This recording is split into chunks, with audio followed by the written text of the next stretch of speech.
Assalamualaikum, halo gimana kabarnya kalian? Semoga selalu dalam keadaan baik. Oke guys, di konten ini aku mau bercerita tentang sebuah alur film yang berjudul No One Gets Out Alive. Bercerita tentang wanita yang bernama Ambar, seorang imigran yang menetap di Amerika dan ingin mencari uang di sana. Saat sedang mencari tempat tinggal, Ambar menemukan rumah dengan harga sewa yang pas di kantong. Namun setelah tinggal di rumah itu, ia merasa ada yang janggal dan ada yang tidak beres dengan tempat tinggalnya. Semakin kesini, Ambar makin tidak nyaman dan berusaha untuk kabur dari rumah mengerikan itu. Tanpa berlama-lama langsung aja kita ke ceritanya.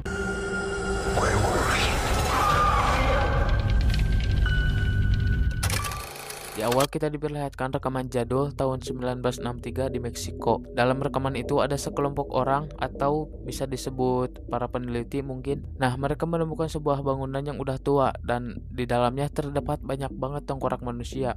Yang anehnya, semua tengkorak itu tidak mempunyai kepala dan orang-orang itu menemukan sumur dan memasukinya. Di dalam sumur itu mereka menemukan sebuah kotak batu dan udah tua banget cuy, sembari dikerubungi sama kupu-kupu. Singkat cerita, pindah ke seorang wanita bernama Simona yang tinggal di apartemen yang sedang teleponan bersama ayahnya. Sepertinya dia sedang memiliki sedikit masalah di keluarganya. Nah, tanpa disadari ada yang sedang berusaha membuka pintu ruangannya. Saat Simona sedang teleponan, tiba-tiba TV-nya seperti ada gangguan gitu dan dia terfokus melihat ada jejak kaki di depannya. Gak lama lampunya pun mati dan diikuti teleponnya yang terputus serta jejak kaki yang dilihat Simona itu tiba-tiba menghilang. Saat sedang situasi gelap gulita, Simona mendengar ada suara gerusak-gerusuk di ruangan makan. Saat mau mengecek, dia melihat ada kursi kosong dan tidak ada apa-apa. Lalu dia melihat ke ruangan lain dan terdapat ada seekor kupu-kupu. Saat dia melihat ke arah kursi itu, tiba-tiba di depan kursinya itu terdapat ada sebuah kotak batu. Yang kalau diingat-ingat kotak itu seperti kotak yang ditemukan di dalam rekaman 1963 yang tadi aku ceritakan di awal. Saat sedang fokus melihat kotak itu, tanpa disadari ada sosok penampakan berwajah seram tepat di belakangnya. Dan gak lama kotak tersebut bergerak seperti ada yang ingin keluar dari dalam kotak itu. Dan secara bersamaan tangan dari sosok penampakan itu meraba leher Simona lalu menyeretnya dibarengi dengan teriakan yang mengerikan. Singkat cerita, kita diperlihatkan sebuah truk mengeluarkan beberapa imigran gelap yang keluar dari mobil. Salah satunya ada wanita yang bernama Ambar. Dia adalah wanita yang ceritanya mau menetap di Amerika dan mencari kerjaan di sana. 2 minggu berlalu, petugas motel tempat Ambar menginap meminta kartu identitasnya, tapi saat itu Ambar belum mempunyainya. Saat di tempat kerjanya, Ambar menemukan iklan apartemen wanita yang kebetulan harganya murah. Melihat itu, Ambar langsung tertarik dan saat pulang kerja, dia pun langsung mengunjungi rumah tersebut. Di dalam apartemen itu, Ambar bertemu dengan Red, si pemilik apartemen itu. Di sana, Ambar juga melihat Prea. Kata si pemilik apartemen itu, Prea punya hambatan berkomunikasi dalam bahasa Inggris. Singkat cerita, waktu sudah malam. Saat itu, Ambar sedang mendengarkan rekaman suara ibunya. Lalu dia mendengar suara tangisan dari lantai yang ada di bawahnya.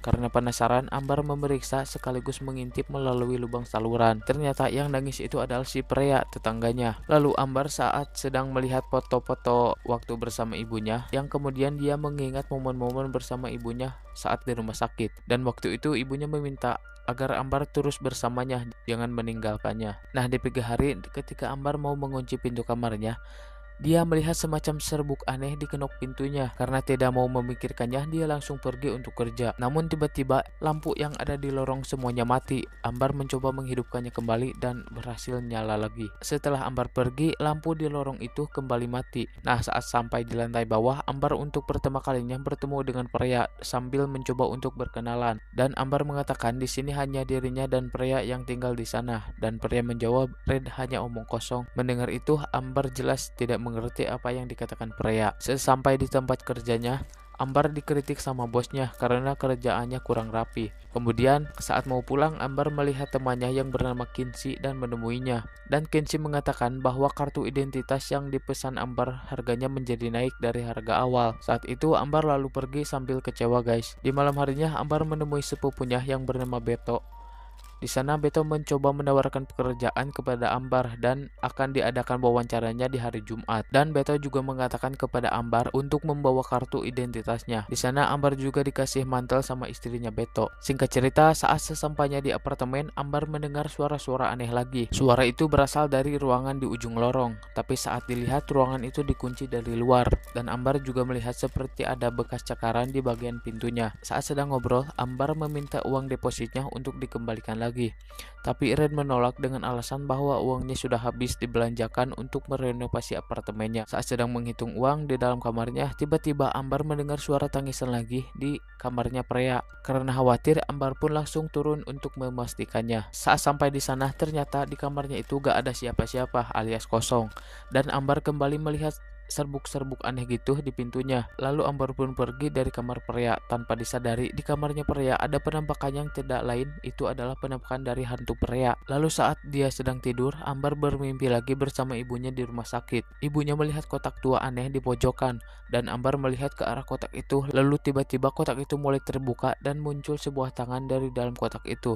Dan seketika Ambar pun langsung terbangun dari tidurnya. Di keesokan harinya, Ambar meminta kepada bosnya agar gajinya dibayarkan terlebih dahulu. Karena bosnya yang gak terlalu puas sama kerjanya Ambar, bosnya marah dan menolak. Bosnya malah memindahkan Ambar ke bagian pengemasan. Saat sedang mengemas barang di tempat kerjanya, Ambar dikagetkan dengan sebuah tangan di pundaknya, serta suara ibunya yang memanggil entah dari mana asalnya. Kemudian di malam harinya, Ambar pergi minum bersama Kinsey sambil curhat. Dia menceritakan alasan permintaannya untuk mempercepat kartu identitasnya. Ambar juga menceritakan tentang ibunya yang sudah meninggal yang membuatnya memutuskan untuk pindah ke Amerika untuk memulai kehidupan barunya. Mendengar itu, Kinsey merasa kasihan dan memutuskan untuk membantu meminjamkan uang agar kartu identitasnya bisa diambil. Lalu sepulangnya dari bar, tiba-tiba lampu yang ada di jalan satu persatu mulai mati. Lalu Ambar melihat ada kupu-kupu di dalam lampu itu tepat di atasnya. Ambar tidak terlalu memikirkannya dan langsung melanjutkan jalannya untuk pulang. Yang tanpa disadari, di jalan itu ada sesosok penampakan seperti arwah ibunya. Sesampainya di tempat tinggalnya, Ambar mendengar suara ketukan pintu. Setelah dilihat, ternyata ada seorang pria yang sedang menjeduk-jedukan kepalanya di ruangan bawah tanah itu. Ambar tidak ambil pusing, dia langsung cepat-cepat pergi ke kamarnya. Setelah di kamar, Ambar melihat ada orang sedang berdiri di depan pintu kamarnya. Yang ternyata orang itu adalah pria yang sedang menjeduk-jedukan kepalanya yang di bawah tadi. Setelah itu pria itu pergi. Ketika Ambar turun, dia melihat dua wanita di dapur. Ternyata dua wanita itu adalah penghuni baru apartemen itu. Ambar melihat ada dua orang wanita, tentu saja dia langsung merasa senang karena gak sendirian. Mereka saling berkenalan, kedua wanita itu bernama Maria dan Petra. Ketika mereka lagi ngobrol, tiba-tiba Red datang dan langsung menyuruh Maria dan Petra pergi ke atas, dan Ambar menanyakan katanya tempat ini dikhususkan untuk wanita aja. Tapi kenapa dia melihat ada pria lain yang di bawah tadi yang jeduk-jedukin kepalanya? Red mengatakan itu adalah Baker, kakaknya Red, dan katanya jangan khawatir karena cuma ada mereka berdua aja. Saat membuat kopi, Ambar mendengar suara musik dari atas. Saat sedang mengecek, pintu dari ruangan Red tiba-tiba terbuka. Karena penasarannya yang tinggi, Ambar pun dengan beraninya masuk ke ruangan itu. Setelah dia masuk, Ambar melihat banyak sekali serangga-serangga yang dijadikan hiasan dinding termasuk kupu-kupu, dan dia juga menemukan rekaman yang sedang nyala lalu mendengarkannya melalui earphone. Lalu Ambar mendengar seperti syarat untuk persembahan gitu, dan yang harus ditumbalkan adalah orang tua, wanita, dan anak-anak. Dan sebagai imbalannya, orang yang menumbalkan orang tersebut dia akan mendapatkan berkat atau imbalan yang gak disangka-sangka. Karena merasa aneh, Ambar langsung mencopot earphone-nya kembali. Ambar melihat sekeliling ruangan itu banyak sekali benda-benda aneh dan kuno. Ambar juga melihat foto sepasang suami istri yang dimana foto suaminya kepalanya itu dirusak gitu, yang menjadikan gak kelihatan wajahnya. Lalu Ambar melihat buku yang berjudul Ritual Mesoamerika Awal. Setelah dibuka, di dalam buku itu Ambar melihat ada gambar orang-orang yang sedang mempersembahkan manusia ke sebuah kotak. Dari gambar tersebut, orang yang ditumbalkan itu kehilangan kepalanya.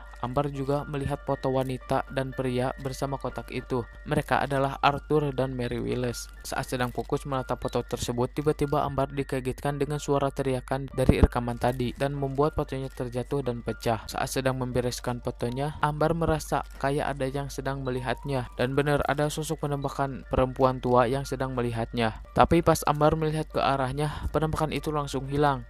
Lalu Ambar pun buru-buru menaruh fotonya dan langsung keluar lagi. Setelah keluar, penampakan yang tadi muncul kembali. Nah, keesokan harinya Ambar menelpon Kinsey tetapi tidak aktif. Lalu Ambar menanyakan kepada bosnya dia melihat temannya atau enggak. Bosnya menjawab katanya dia berhenti pagi ini, dan Ambar meminta alamatnya, tapi bosnya bilang dia gak bisa memberikannya begitu saja karena kebijakan perusahaan. Mendengar itu, Ambar merasa kesal dan marah kepada bosnya. Di saat itu juga bosnya langsung memecat Ambar karena gak bisa menjaga omongannya. Dari situ Ambar terus-terusan menelpon Kinsey tapi tidak ada jawaban. Ambar merasa merasa khawatir takut terjadi apa-apa. Singkat cerita, saat Ambar sedang mandi, tiba-tiba Ambar mendengar suara minta tolong dari lubang pembuangan air, dibarengi dengan adanya sosok penampakan pria di balik gorden. Dan pas gordennya dibuka, lagi dan lagi penampakannya itu menghilang. Karena saking paniknya, Ambar langsung keluar sampai menyenggol Red dan menanyakan pria ada di mana. Red mengatakan pria sudah pindah beberapa hari yang lalu, dan Red juga mengatakan soal uang depositnya, dia akan segera mengembalikannya besok pagi. Ambar yang mendengar itu langsung senang dan berterima kasih sekaligus meminta maaf. Beberapa menit setelah Ambar masuk ke kamarnya, lagi dan lagi semua lampu yang ada di lorongnya mati, ditambah lagi selalu ada kupu-kupu. Kembali lagi ke Ambar yang sedang mendengarkan rekaman ibunya. Ambar melihat kupu-kupu itu terbang di pinggirnya dan langsung menepuk kupu-kupu itu sampai mati. Tapi beberapa saat kemudian kupu-kupu itu hidup kembali. Ambar merasa keheranan dan melihat sekelilingnya. Dan tiba-tiba ada sosok penampakan ibunya sambil memanggilnya dan langsung membuat Ambar kaget sampai terbangun dari tidurnya. Lalu Ambar mendengar suara-suara aneh lagi dan melihat pintu di kamarnya terbuka, dibarengi lampunya yang ikut mati juga. Saat Ambar mau menutup pintu, dia melihat suara tangisan dan melihat penampakan dari ujung lorong. Lalu penampakan itu menghilang, tapi jejak kakinya terlihat sedang berjalan menuju Ambar. Dan benar jejak kaki itu masuk ke kamarnya Ambar. Sosok itu berbicara, "Tidak, kumohon jangan." dibarengi dengan tangisan yang pasrah. Lalu sosok itu berkata lagi, "Kumohon Mary, jangan." Lalu dijawab sama sosok hantu tua itu, dan dia mengatakan pada wanita itu bahwa dia harus mempersiapkanmu agar Arthur tidak menyakiti mereka. Begitu guys katanya. Kemudian setelah itu Ambar melihat saat wanita yang dilihatnya tadi sedang diseret sama si Mary yang penampakan hantu tua itu. Dia menyiksanya sampai-sampai kasur yang suka ditiduri sama si Ambar roboh. Sosok wanita itu terus memohon kepada Mary agar berhenti menyiksanya. Ambar terus berjalan ke arah wanita itu dengan perlahan. Ternyata hantu Mary-nya itu ada di belakangnya Ambar. Dan tiba-tiba dengan syoknya, Ambar melihat wanita itu diseret ke ruangan bawah tanah. Tidak banyak pikir lagi, malam itu juga Ambar langsung membereskan pakaiannya untuk segera keluar dari rumah itu. Sambil beres-beres, Ambar menelpon Beto sepupunya untuk segera menjemputnya. Tapi sialnya Beto sedang ada di luar kota, dan Ambar tidak bisa menghubungi polisi karena dia berbohong soal kelahirannya. Ambar jujur kepada Beto bahwa dirinya pindah ke sini adalah karena ibunya meninggal. Lalu Ambar meminta maaf dan memberanikan diri untuk meminjam uang. Tapi karena Beto sebelumnya belum pernah bertemu dengan Ambar, cuma malam hari itu aja, ditambah Ambar berbohong, Beto merasa gak percaya gitu sama Ambar. Tapi katanya walaupun begitu, Beto akan segera ke sana untuk menjemputnya. Nah, saat Ambar mau menemui Red, tapi yang ngebukain pintu adalah kakaknya. Ambar menanyakan di mana keberadaan Red karena ingin mengambil uangnya. Kakaknya bilang Red sedang pergi, tunggu aja dulu. Karena gak bisa nunggu lagi, Ambar pun terpaksa keluar dan terlihat kupu-kupu itu ada lagi di dalam lampu. Ambar pergi ke motel yang sebelumnya ia tinggali dan mau tinggal di sana lagi, tapi uangnya gak cukup, yang bikin langsung diusir sama pemiliknya. Dengan uang yang tinggal sedikit, Ambar keliling ke sana kemari untuk cari kerja. Saat sedang duduk istirahat, Ambar mendengarkan lagi rekaman ibunya. Singkat cerita, saat Ambar sedang di kereta, lampunya kedap-kedip, lalu Ambar melihat ibunya sedang duduk di salah satu kursi, dan Ambar melihat lagi kotak itu. Dari dalam kotak itu muncul tangan misterius yang membuat Ambar terkaget dan langsung bangun dari tidurnya, yang ternyata itu lagi-lagi hanya mimpi. Saat sedang di kafe, Red datang menemui Ambar dan meminta maaf karena sudah bikin kesal. Red mengatakan bahwa uangnya ada di rumah, dan saat Ambar menyuruhnya agar membawakannya, Red menyuruh Ambar agar ambil sendiri ke apartemennya itu. Jelas Ambar gak mau kembali. Di situ Red bercerita tentang hubungan dengan kakaknya yang gak terlalu akur. Tapi walaupun begitu, kakaknya telah membesarkan Red. Kini kakaknya sakit, giliran Red yang harus mengurus kakaknya. Setelah dibujuk, akhirnya Ambar mau kembali ke rumah itu dan mengambil uangnya. Sesampainya di rumah, Ambar diajak minum sama Petra, tapi Ambar menolaknya dan langsung pergi ke kamarnya karena uangnya sudah ada di kamar.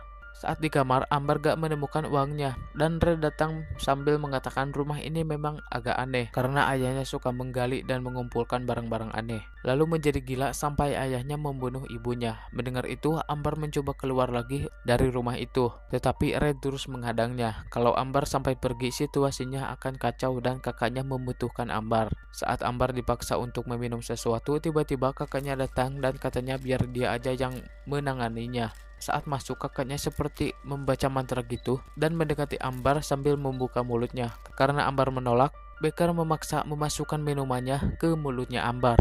Lalu mereka pun pergi keluar. Saat sedang duduk, Ambar mendengar suara Maria dan Petra mengetuk pintu kamarnya untuk bisa masuk.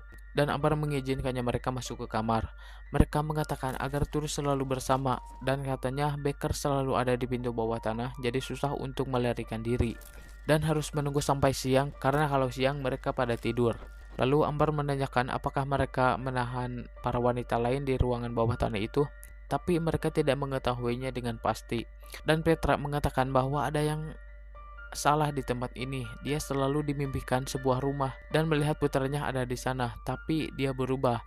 Pasti ada yang gak beres. Tapi Petra malah suka katanya dengan keadaan apa yang dilihat di mimpinya itu, karena dia bisa memeluk erat putranya dan tidak bisa meninggalkannya. Dan Petra juga melihat kotak di mimpinya.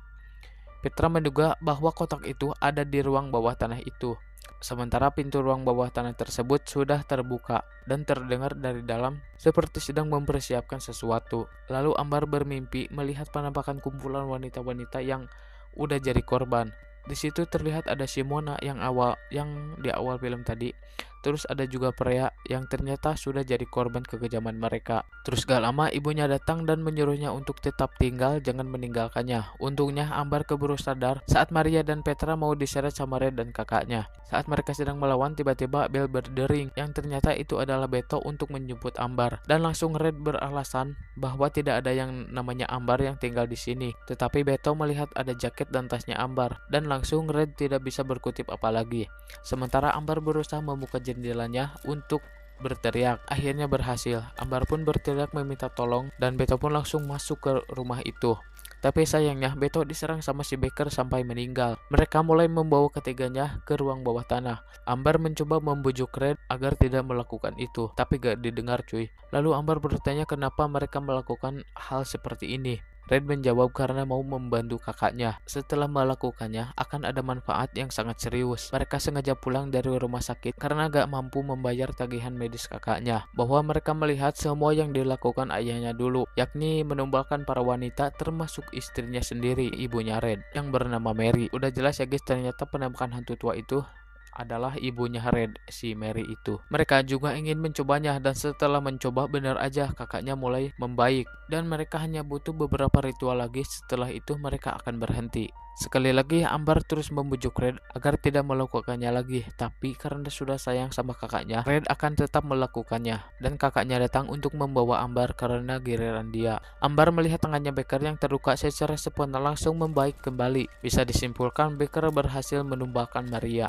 Lalu Becker mengoleskan serbuk yang sering dilihatnya Ambar sebelumnya. Dia mengoleskan ke keningnya lalu ditambah dengan cairan merah dan membawanya sambil terus berteriak kepada Red. Sepanjang digendong, Ambar melihat banyak banget arwah korban sedang menatapnya. Setelah sampai di ruang bawah tanah, Ambar melihat mayat Maria yang kepalanya sudah gak ada. Setelah itu Ambar diikat dan siap untuk dipersembahkan ke sosok yang menyeramkan. Makhluk tersebut akan muncul dari dalam kotak itu. Setelah Becker membacakan sebuah mantra, dia pergi meninggalkan Ambar sendirian. Ambar melihat sekelilingnya banyak banget kupu-kupu dan lilin, ditambah suara makhluk dari dalam kotak itu yang akan keluar. Lalu Ambar dikejutkan dengan kehadiran Beto yang ingin menyelamatkannya. Tetapi itu hanya sebuah ilusi dan Ambar kembali berhalusinasi. Dia melihat waktu bersama ibunya di rumah sakit.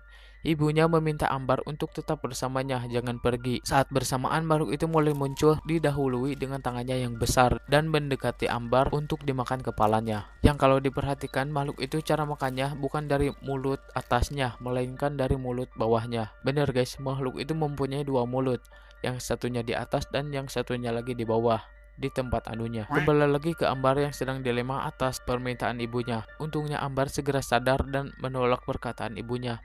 Dia akan pergi dan meninggalkannya, yang ternyata itu adalah hanya sebuah tipuan dari makhluk itu agar dia tidak meninggalkan orang-orang yang disayanginya. Dan untungnya Ambar berhasil keluar dari tipuan itu. Pada akhirnya makhluk itu gak jadi memakannya dan pergi lagi ke lubang kotak itu. Ambar pun tersadar sekaligus ikatannya sudah dalam keadaan terlepas dan melihat kotak itu kembali tertutup. Karena rasa penasarannya yang sangat tinggi, Ambar malah membuka kotak itu kembali dan melihat isinya, yang ternyata isinya ada tengkorak kepala manusia dan kupu-kupu. Mungkin kepala itu milik Maria yang sudah ditumbalkan. Setelah itu Ambar pergi untuk keluar keluar dari sana, tapi dia mengingat masih ada satu orang di atas sana dan dia kembali lagi ke atas untuk menolong Petra sambil membawa pemukul. Ambar melihat Beto yang sudah tergeletak di depan pintu kamarnya. Lalu Baker menyuruh Red mengecek keluar karena merasa ada yang aneh. Saat Red membuka pintu, Ambar langsung memukulnya dengan sangat keras sampai Red gak sadarkan diri. Saat bertarung sama Baker, kaki Ambar diinjek sampai patah. Tiba-tiba Petra pun ikut nyerang, tapi sayangnya Baker melempar Petra dan terjatuh ke lantai paling bawah dan akhirnya meninggal. Saat Baker menyerang, Ambar berhasil ke leher si Baker. Tidak cukup dengan itu, Ambar juga memukul kepala Baker sampai jadi ayam geprek. Setelah itu Ambar melihat Petra yang sudah terkepar di bawah. Terus dia berinisiatif untuk membawa Red ke ruang bawah tanah itu untuk ditumbalkan. Ambar berhasil menumbalkan Red dan makhluk itu memakan kepalanya. Setelah itu guys, Ambar melihat Red yang sudah menjadi hantu. Lalu kaki dan badannya Ambar yang tadinya sakit-sakit secara ajaibnya tiba-tiba menjadi sembuh dan merasakan kenyamanan dalam dirinya. Lalu kupu-kupu itu mendekati Ambar, seakan-akan kupu-kupu itu memilih Ambar, serta kotak itu terus terbuka dan udah deh. Oke guys, segini aja ceritanya, semoga kalian terhibur. Bisa disimpulkan, foto yang sempat dipecahkan Ambar waktu di ruangan Red itu adalah ayah dan ibunya Red waktu masih muda. Terus yang udah tuanya yang kepalanya suaminya dicoret-coret, bisa jadi Red dan kakaknya yang mencoret-coret muka ayahnya. Mereka benci karena ayahnya sudah membunuh ibunya. Pesan moral yang bisa kita ambil di sini adalah jangan mencari kos-kosan yang murah. Enggak ya. Ya kita tetap harus berhati-hati kepada orang, jangan gampang percaya gitu. Karena orang kalau sudah dalam hasutan setan, dia akan melakukan apapun demi untuk kesenangan dirinya. Oke, kalau videonya menghibur, boleh minta like-nya, share ke teman kalian, komen juga, subscribe dan aktifkan loncengnya agar kalian tahu kalau aku upload video baru. Makasih sudah nonton. Wassalamualaikum. Baby, you're the one for me. Baby, you are meant for me. I'm in love with you.